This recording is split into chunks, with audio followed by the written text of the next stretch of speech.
This video is supported by viewers like you.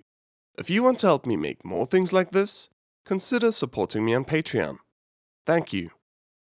Ninja are awesome. Mysterious shadow figures appearing in a split second, neutralizing a megalomaniacal feudal lord with some exotic contraption, and vanishing into the darkness immediately after. Great movie material, no doubt. But what sounds good doesn't have to be true.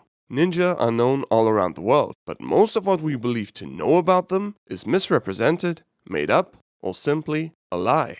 That starts with the name.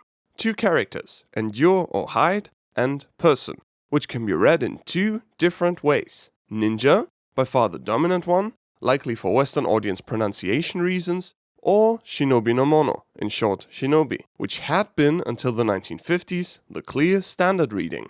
Doesn't mean that ninja is wrong, both readings are legitimate, but that ninja in the time they actually existed were barely ever called ninja.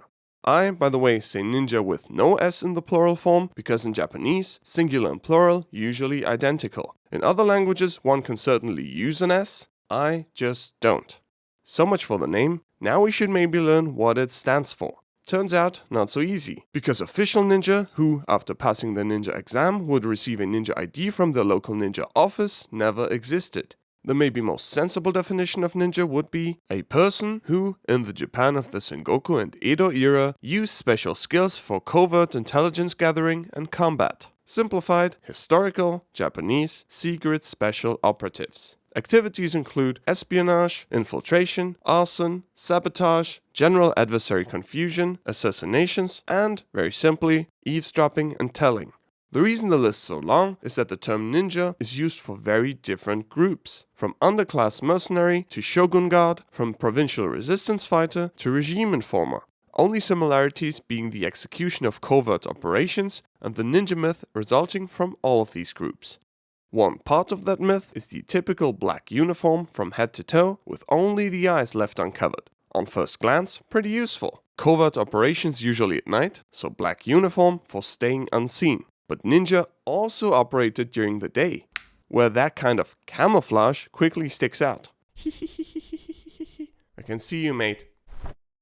Like hell you do.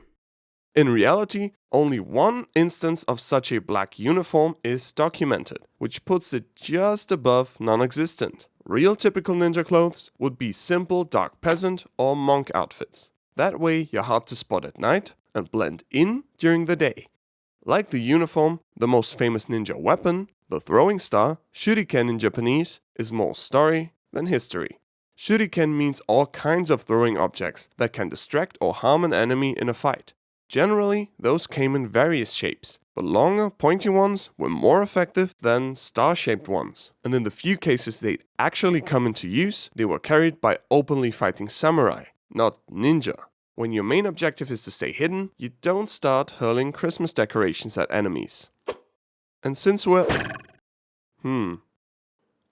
already talking about fighting, ninjutsu, the nin of ninja plus jutsu technique, is, in contrast to all claims, not a martial art, but simply an umbrella term for skills helpful in covert operations. These are documented for posterity in a handful of manuals, which feature, aside from disguises, infiltration techniques, and more or less helpful equipment, also lots of esoteric nonsense that has nothing at all to do with what ninja did.